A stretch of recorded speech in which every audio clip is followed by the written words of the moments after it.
Ciri-ciri penyakit karena gangguan jin, hati-hati akan mempengaruhi hidupmu. Selamat datang di channel Kajian 50 Detik. Semoga selalu dalam keadaan yang selalu baik dan diberikan rezeki berlimpah. Pastikan kalian simak video ini sampai selesai.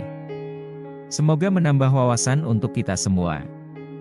Agar kalian tidak ketinggalan video dan informasi lainnya, silahkan subscribe dan like channel ini. Gangguan jin dan penyakit ain merupakan fenomena yang diakui oleh sejumlah masyarakat, terutama dalam konteks kepercayaan spiritual dan kebudayaan. Tanda-tanda bahwa seseorang terkena gangguan jin atau penyakit ain dapat bervariasi secara signifikan dari satu individu ke individu lainnya. Dalam konteks penyakit ain, perbedaan antara gejala penyakit spiritual dan penyakit fisik yang umum dapat menimbulkan kebingungan.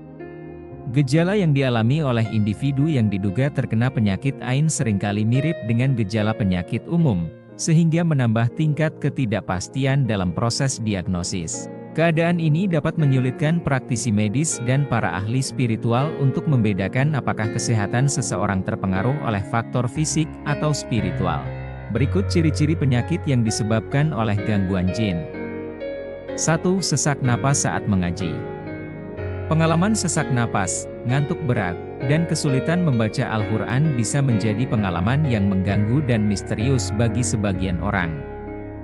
Meskipun banyak yang mungkin langsung mengaitkannya dengan faktor-faktor fisik atau kesehatan, dalam beberapa budaya dan keyakinan, ini dapat dianggap sebagai pertanda keberadaan energi negatif atau bahkan gangguan supranatural. Beberapa orang mungkin mengalami kesulitan khusus ketika membaca Al-Quran, dengan sesak nafas yang tidak wajar atau bahkan kehilangan kesadaran sebentar setelah membuka mushaf. 2. Sakit berkepanjangan. Keyakinan mengenai pengaruh jin dalam menyebabkan sakit menahun seperti pusing di kepala, mendengung di telinga, pegal di bahu, belikat, dan paha, sakit gigi, mata, tenggorokan, serta rasa sesak di lambung dan dada, telah menjadi bagian dari berbagai kepercayaan dan tradisi di beberapa budaya. Dalam pandangan ini, jin dianggap mampu menempel pada individu dan menyebabkan ketidaknyamanan fisik yang tidak dapat dijelaskan oleh sebab-sebab medis atau ilmiah yang konvensional. Gejala-gejala ini seringkali dihubungkan dengan keberadaan jin yang berusaha mengganggu dan merugikan manusia. 3. Depresi. Gangguan jin tidak hanya mempengaruhi kesehatan fisik, tetapi juga dapat menyerang kesehatan mental seseorang. Beberapa individu yang diyakini terkena pengaruh jin sering melaporkan gejala-gejala seperti depresi, pikiran linglung, serta perasaan sedih yang mendalam.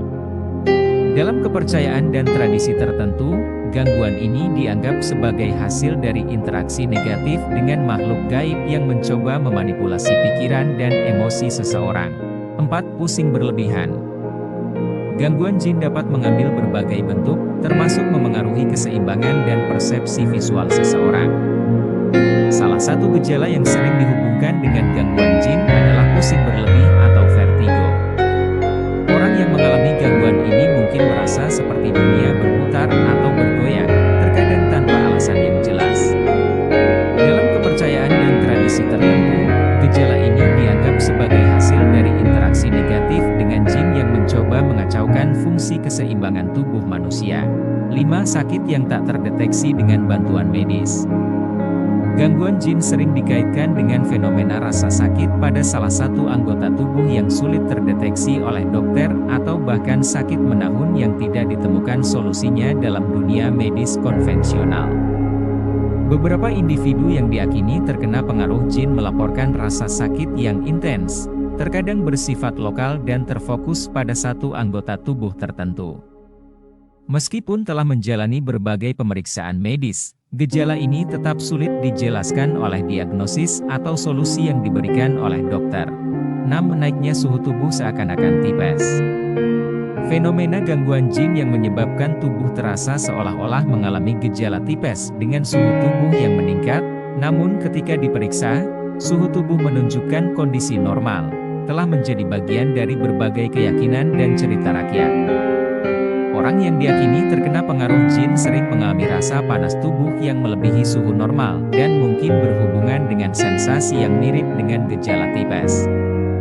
Meskipun gejala ini nyata bagi mereka yang mengalaminya, sulit untuk dijelaskan oleh pengukuran suhu tubuh yang rutin dilakukan oleh tenaga medis. 7. Impotensi. Impotensi merupakan kondisi yang dapat memengaruhi kesehatan seksual seseorang, dan dalam beberapa kepercayaan dan tradisi, hal ini dapat dikaitkan dengan pengaruh dari praktisi ilmu hitam atau jin. Seringkali, impotensi dianggap sebagai dampak dari praktik-praktik seperti ilmu tenaga dalam yang tidak etis, amalan wirid yang dijalankan secara berlebihan, atau overdosis pada upaya spiritual tertentu. Mantan praktisi ilmu hitam, seperti dukun atau orang yang memiliki pengetahuan tentang ilmu-ilmu gaib, sering dianggap lebih rentan terhadap kondisi ini. Dianggap sebagai bentuk balasan atas kegiatan yang mereka lakukan di masa lalu. 9. Penyakit dapat berpindah di dalam tubuh.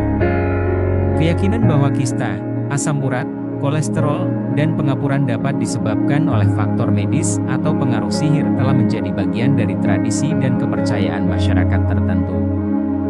Dalam mencari pemahaman atau penanganan untuk permasalahan kesehatan ini, seringkali dilibatkan aspek spiritual dan metode yang melibatkan ayat-ayat suci.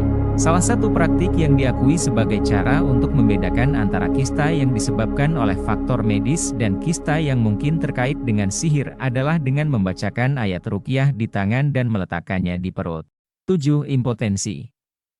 Impotensi merupakan kondisi yang dapat memengaruhi kesehatan seksual seseorang, dan dalam beberapa kepercayaan dan tradisi, hal ini dapat dikaitkan dengan pengaruh dari praktisi ilmu hitam atau jin. Seringkali, impotensi dianggap sebagai dampak dari praktik-praktik seperti ilmu tenaga dalam yang tidak etis, amalan wirid yang dijalankan secara berlebihan, atau overdosis pada upaya spiritual tertentu. Mantan praktisi ilmu hitam, seperti dukun atau orang yang memiliki pengetahuan tentang ilmu-ilmu gaib, sering dianggap lebih rentan terhadap kondisi ini. Dianggap sebagai bentuk balasan atas kegiatan yang mereka lakukan di masa lalu.